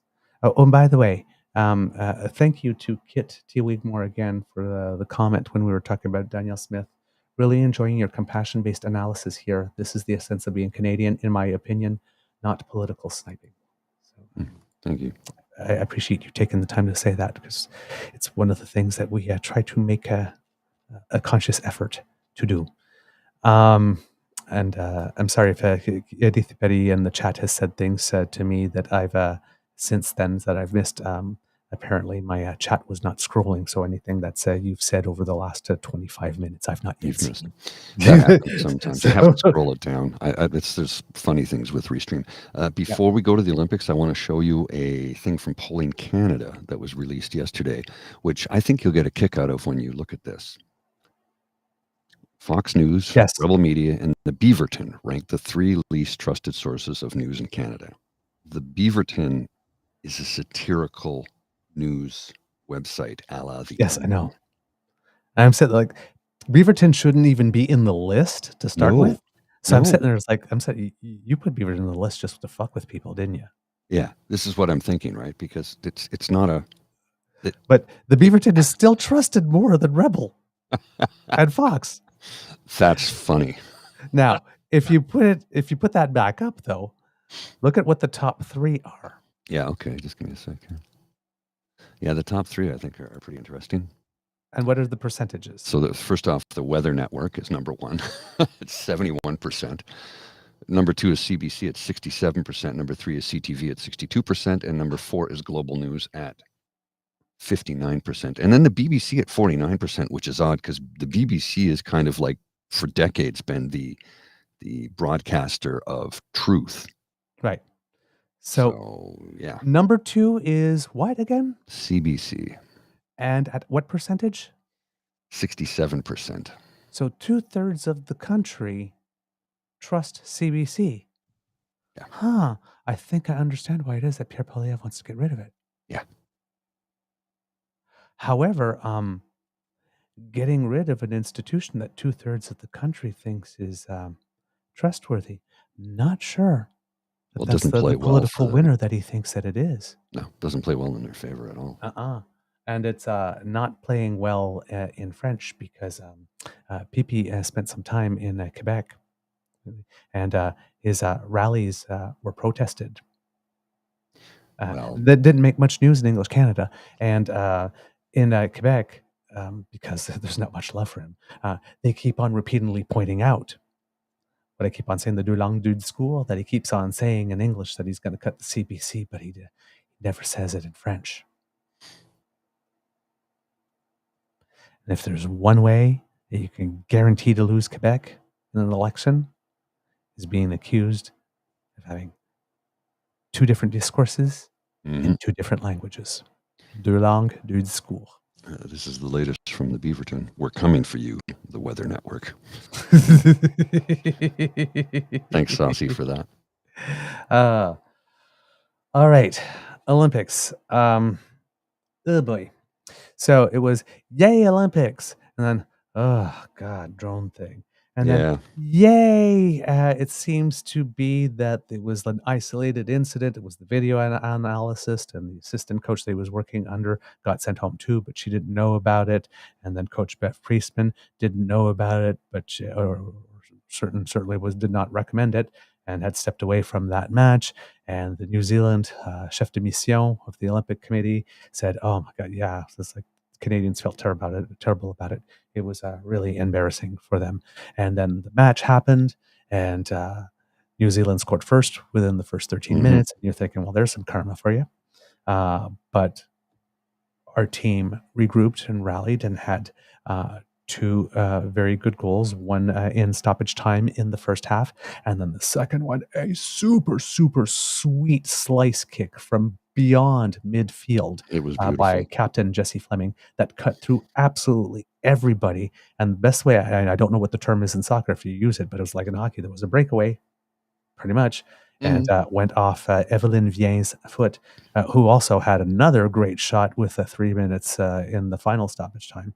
For a 2-1 win. So with, okay, yay, distraction handled. Okay, we can move on. And then we heard stories about like a bus breaking down in the Canadian skateboard team. What do? Well, you grab your boards and you skateboard the 2 kilometers back like this, good happy moments, whatnot, and all that kind of stuff. By the way, bonus points to CBC sportscaster Shireen Ahmad, I believe, who after the match was sitting there and says, well, listen, I don't want to drone on about this. Some people may think that's too soon, but I have a cheeky sense of humor, so I thought it was great. Somebody will definitely dump on her because she's a woman of color wearing a hijab. So you know that's going to happen. The first? Yeah, but I mean, that was a brilliant insight on her part, I thought. Well, unfortunately, we woke up to a couple. Well, we didn't woke up yesterday. We heard stuff, but there's been more news, and it seems that the coach, Bev Priestman, has been sent home. Oh, for the rest of the games. I didn't know this. Yeah. I'm just learning this now. It seems that it was Rich Westlake, is it? From TSN. He broke a story. Greg Westlake from TSN broke the story, and how I heard about it coming as that I think it was Misahat Ahmad that had mentioned Greg Westlake as a good reporter. Like this, if he's saying it, like this, I essentially vouching for him, like standing up. Right. Because there was a lot of people that were dumping on him for having reported it. And it seems that he has discovered that the using the drone thing is not a one-time thing. Oh, well, that's... Yeah, and not a two-time thing. That's not good. So, according to him, Canada Soccer has suspended its women's national team head coach for the remainder of the games amid a drone spying scandal. The Canadian Olympic Committee added in a statement released shortly before 1:30 a.m. local time that assistant Andy Spence will lead the defending gold medalists for the remainder of the tournament. Priestman denied any involvement, but didn't attend Thursday's 2-1 victory over New Zealand. TSN senior correspondent Rick Westhood reported Thursday evening that according to sources, coaching staff and contractors working with Canada's men's and women's national soccer teams have been engaged for years in efforts to film the closed-door training sessions of their opponents, including during the women's gold medal-winning Olympic tournament in 2021. Oh, that's greasy. I don't care for this one bit. Canada Soccer CEO and General Secretary Kevin Blues said in the Canadian Olympic Committee release announcing Priestman's removal that, quote, additional information has come to our attention regarding previous drone use against opponents predating the Paris 2024 Olympic Games.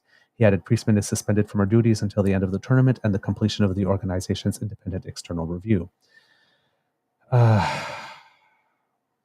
Things started to unravel for Canada when New Zealand's Olympic Committee complained to the IOC's integrity unit after it said drones were flown over a pair of pre-tournament practice sessions this week.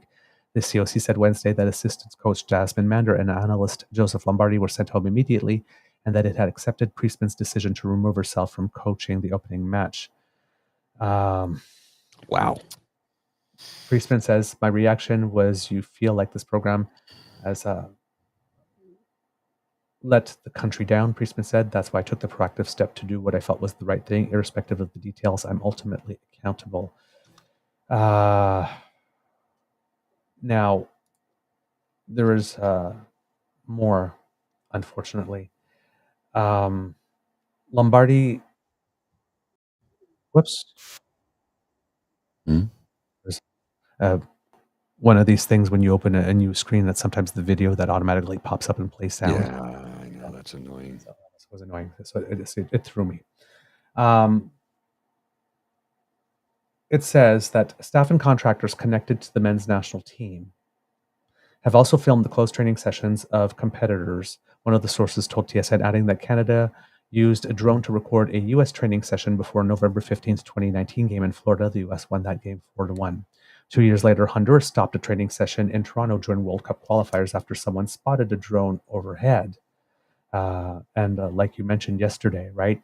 Just everybody suspected at the time it was just somebody from the city or whatnot, flying. Like, hey, it's Team Honduras, let's film them. Let's get some images. But no.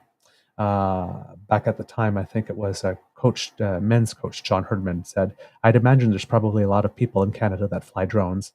And when a big team like Honduras turns up, I'm sure people are probably interested in what they're doing when they come into our country. So I know for sure we won't be heading into people's countries too early, because with drones these days, people can obviously capture footage. You've got to be really careful. So yeah, you've got to be careful in CONCACAF. It's a tricky place. Now, some staff contractors were told that filming was part of their jobs and that they could lose their positions with the Federation if they did not go through with the demands. Ooh. Sources said in a series of interviews. Yeah. Quote, wow. In a couple of scenarios, people have been pushed and have been told, you've got to give 110%, and this is part of the job. So if you don't feel comfortable with doing this, you do not have a place on the team, the source said. It's not something that's talked about, and it's not something that there are a lot of text messages about because of how sensitive this is. But some of the people who have had to do the filming or review the filming have said to a few staff members how uncomfortable it was for them. Both sources asked for anonymity because they said they were afraid the Federation would retaliate against them. It's unclear whether any players were aware of the strategy to record practices. One of the sources said the spying including a Team Canada coach filming 2 of Japan's closed-door training sessions during the 2021 Summer Olympics in Tokyo. Canada tied Japan 1-1 in its first game during those Olympics. Quote, it was a bit tricky during that time given the fact that we were under a lot more restrictions, but there were ways to kind of sneak out of the hotel without people knowing, the source told TSN. In Tokyo, a lot of the facilities were a little bit more open, so in some cases you could see from behind bushes or behind fences or behind trees. It wasn't that complicated because they didn't have big mesh walls, so as long as you were close enough to the facility, you're able to see if you're not in a hidden location. The source said they weren't aware of spying occurred in other games during those Olympics. 2 years after those Tokyo Olympics, a Canada soccer contractor who was scheduled to travel to Australia for the 2023 World Cup was told their responsibilities would include trying to record training sessions of opposing teams. When the contractor said they wouldn't agree to do that, their trip was cancelled, and a Canada soccer staff member flew there in their place to do the recording, said the source said. This taints the gold medal they won in Tokyo. Yep. That they fought damn hard to do. This taints it. In the worst possible way. Yep. TSN has reviewed text message correspondence of a women's national team coach discussing secret filming of their opponents' training sessions ahead of games in 2022 against Costa Rica, South Korea, and Trinidad. One of the sources of the strategy for filming opposing teams' practices in Canada was relatively easy because Canada soccer staff knew they were practicing and what hotels they were staying in. Quote, when you're abroad, it requires a little more research. When you are in CONCACAF events, you do have the ability of finding out where the rest of the teams are training because CONCACAF, FIFA, and the Olympics, they all publish where the teams are training in one way or another. You also know just by looking at the social medias from other teams and seeing what pictures they're posting. Both sources says there's a lot to be learned from filming an opponent's practice. You get to know their formations, their starting lineup, one of the sources said. You also look at who's taking a penalty kick and their set pieces. Most people see this as cheating, which it is, one of the sources said. Some of our coaches just see it as a competitive advantage and justify it by saying everyone does it, which is also not true. Not everyone cheats, and neither should we. In an interview on Wednesday, Priestman did not answer directly when she was asked if she was aware of the drone filming. Quote, on behalf of our entire team, I first and foremost want to apologize to the players and staff at New Zealand Football and to the players on Team Canada. This does not represent the values that our team stands for. I'm ultimately responsible for the conduct in our program, accordingly to emphasize our team's commitment to integrity. She withdraws to volunteer in the match, blah, blah, blah. Both FIFA and Canada Soccer announced investigations to the allegations of spying on Wednesday. Canada Soccer said its investigations would be conducted by an independent third party and would focus on the drone incident in France and more broadly, the historical ethical practices of both the men's and women's national team programs. The investigation findings will be made public, Canada Soccer said. And when they're talking about the text between the coaches, it was the coach that was sent home who apparently said that she didn't know what was going on. And well, apparently the texts do show that she did know what was going on. Oh, Bev Priestman, your days are done. No, not Bev. Oh, no, not the Bev? Assistant coach that was sent. The video analyst and the assistant coach, one of the assistant coaches, Jacqueline Mondor, I think her name was sent back. And she was the one that said, it's like, well, no, it was all him. I didn't know anything about it. Well, turns out the text messages show that she did indeed. So Bev Priestman didn't know about this thing. That we don't know. Like this, she says she doesn't, but there's no evidence to say that she does. Right. But of the two people that were sent back, one of them denied having any knowledge, and those text messages prove that she did. Right. Okay. The wording in that one was because it said one of the coaches or something, and it's like it's there's only one coach, and then there are like 2 or 3 assistant coaches. So yeah, that is not great. And then on Devin's page today, you know that expression "out of the frying pan into the bonbon box"? Mm-hmm. Yeah, or out of the frying pan into the fire. Mm-hmm. I know what you were trying to say. It's the Scotties first day, Mm-hmm. the Brianne Harris thing, Mm-hmm. Olympics first day, Canada Soccer thing. You got to wonder if the team could be just kicked out of the tournament because of this. I think it could be, or go through the whole tournament and the medals could be revoked. They could lose their gold medal.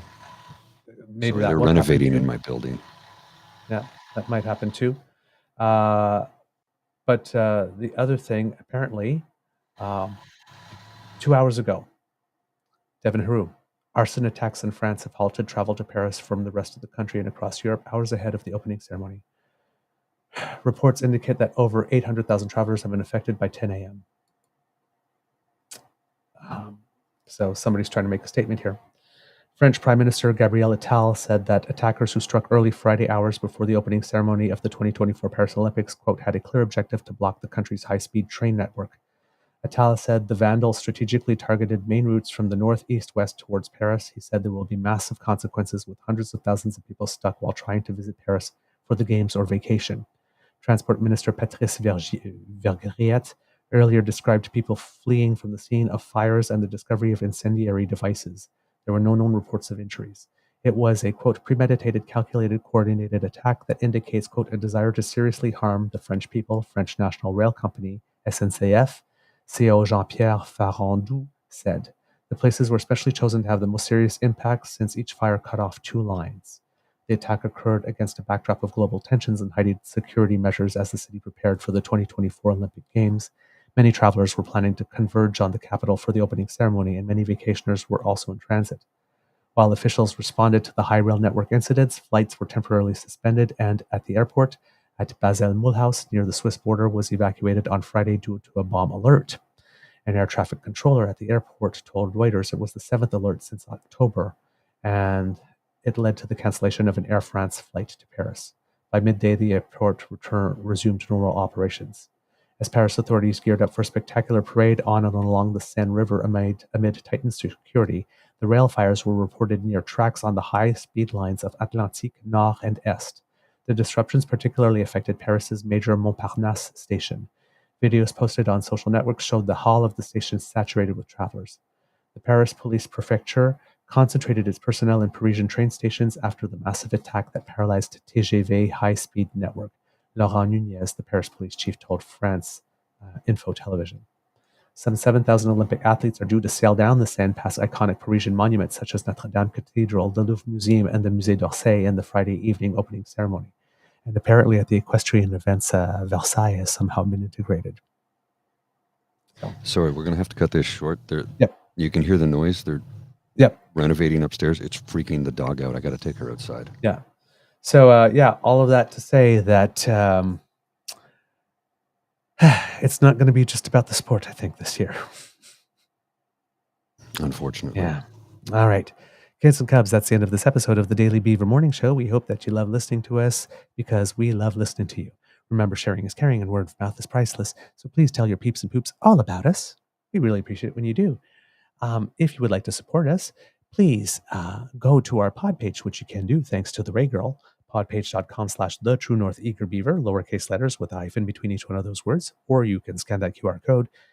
And when you do, when we have something fresh off the bandwidth, it will come directly to you. If you would like to help us in other ways, surf on down to the True North Eager.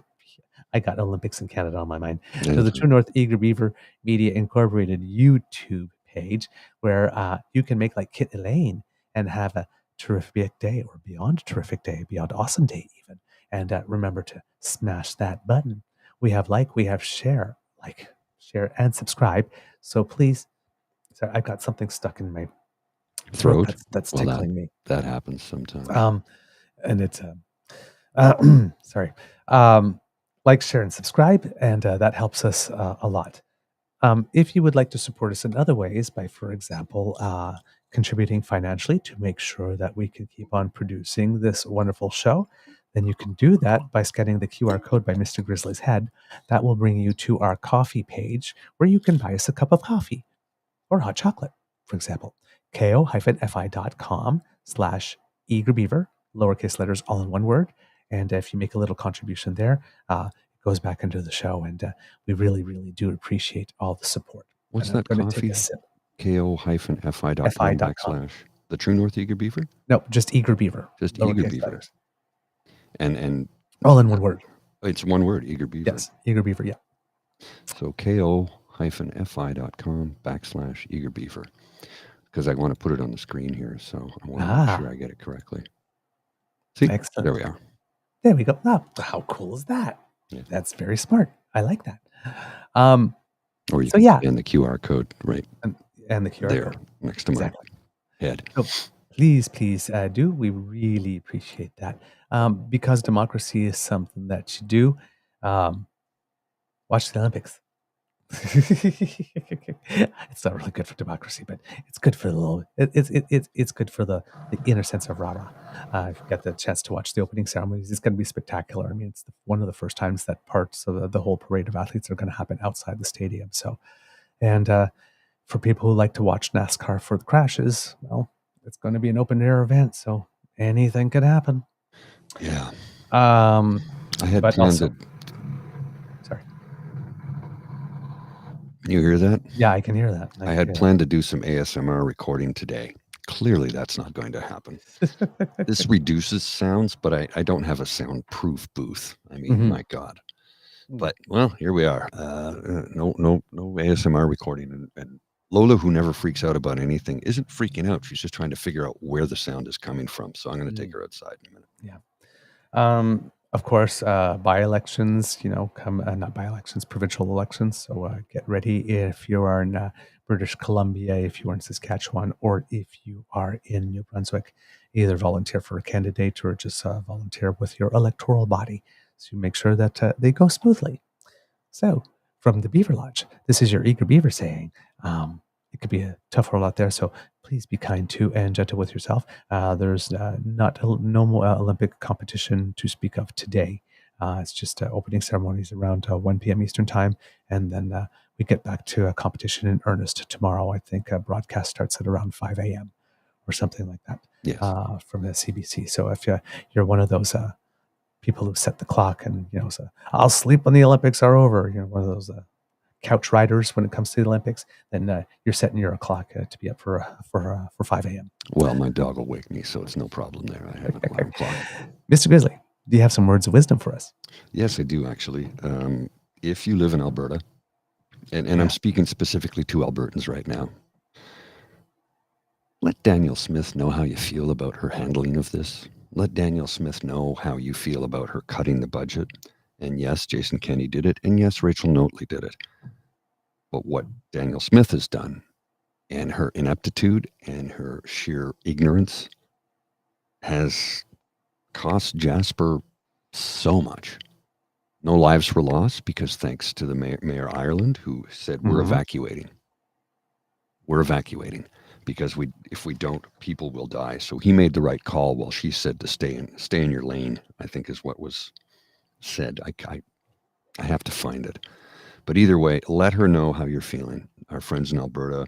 And look, you can be anywhere from the country and write her a letter and let you know how you're feeling. But especially to our Albertan brothers and sisters, let her know how you feel about her mishandling of this, because it's not good. Yeah. Indeed. All right, kids and cubs. Oh, I just found it. You found it? Yep. Roddy, or at Rod Cox, that's where it's at. It became somebody wrote to him, making the fires in Jasper political is disgusting from both sides of the spectrum. Cut this effing shit. It became political the very day that Mayor Ireland called for the evacuation. Danielle Smith tried to stop it. Yeah. Then going here, Mayor of the town of Jasper, Mayor Ireland is one of the first heroes of this tragic story. Just imagine if he'd made the choice to wait a few days. He made the right choice, and every single person in town survived because of it. That's at Mike Morris, that says. So, yeah.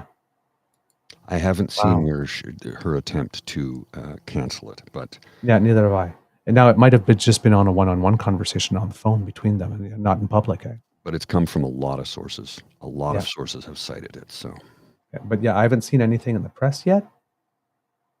Oh, remember, Rod, Smith pulled his ability to declare a state of emergency because she thought it was too soon. Smith only requested help from the feds late yesterday evening. What a disaster. That was 16 hours ago. Alberta Premier blames town of Jasper for misinformation spread during wildfire. There's a CTV News article. She tried to retract it and gave him grief over his decision. So I'm going to go and find that article and read it and have it for you on Monday. Okay, thank you. Whoa, holy crap. Yeah, I told you. She's got to. She got to go. Yeah. No, yesterday. I told you at the top of the show. I said this is a thing. I haven't been able to substantiate it, but clearly there's a story in the CTV. So, one of the most trusted sources of news in this country after the Weather Network and CBC. All right, Mr. Grizzly. Did I ask you for your words of wisdom already, or did I just interrupt you? I already gave him.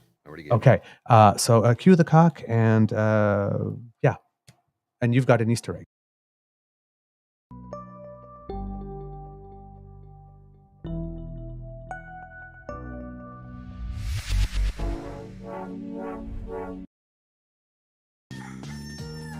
You are listening to a True North Eager Beaver Media Incorporated podcast. The True North Eager Beaver podcasts are proudly brought to you by our founding sponsors, the Misfit Mysteries from Corvid Moon Publishing, your source for science fiction, fantasy, and cozy mysteries featuring a broad diversity of characters. CanadianTarot.com, their uniquely Canadian online eclectic tarot community, and The Peppermaster, hot pepper sauces made from farm-fresh ingredients to thrill your taste buds and expand your mind. We are grateful to the Crier Media Network for its support, Pete Jarvis for our artwork, and Paul Joseph Something for our opening and closing sequence music.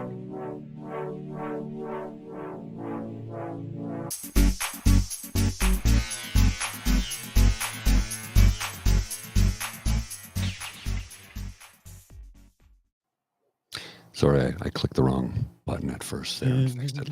I say we make this our top story for Monday about what Daniel Smith tried to do to the town of Jasper and undermine the mayor. Yeah, there's not that much in it. I just read it. There's not that much in it. But we'll talk about it on Monday and see if we can find more info. But let's end today on a happy, smiling, positive note. Let's go into the weekend. For those of you, I'm still on vacation, of course, but for those of you who aren't and are working today and have to go to work later, let's go in on a positive note and have a look at our favorite rapper, at least my favorite rapper, Snoop Dogg. Hot, drop it like it's hot.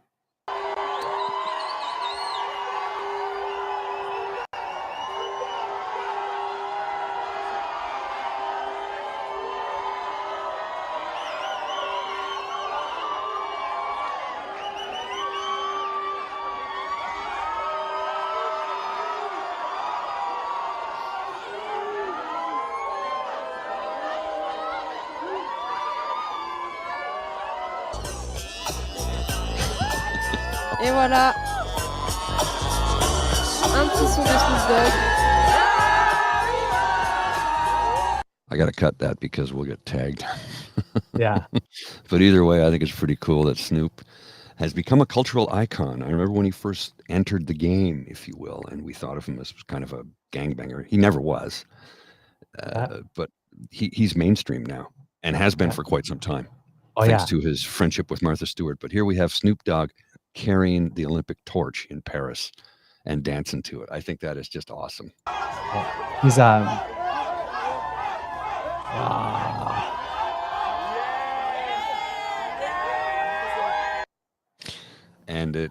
I had heard that was going to take place, so I was happy to be able to share that with you. Now, people are wondering why, and it seems that Snoop Dogg is in Paris to help cover the games for NBC. He's part of the broadcast network thing. So, he was asked about it, and he said, I look at this as a prestigious honor and something I truly respect. I would never have dreamed of nothing like this. I'm going to be on my best behavior. I'm going to be on my best athleticism. I'll be able to breathe slow, to walk fast, and hold the torch with a smile on my face because I realize how prestigious this event is. And I remember reading an article about that, and some editorial says, well, he is used to carrying lit things. He's a natural. You know what? Here's the thing, though. You may not be aware of this. Snoop has sponsored, he has a football league of his own in Los Angeles. And he has been sponsoring children by buying them equipment and getting them trained. And a few of the kids that he sponsored over the years have gone on to university careers, and some have made it to the NFL. He's been doing this for over 20 years. He's also a massive, massive hockey fan, for those of you who were unaware, and has been for a long time. Snoop is a sports guy. He really is. He really is. And there you go. All righty. Enjoy all the sports ball this weekend. I know I will. See ya. Bye. Go Canada, go.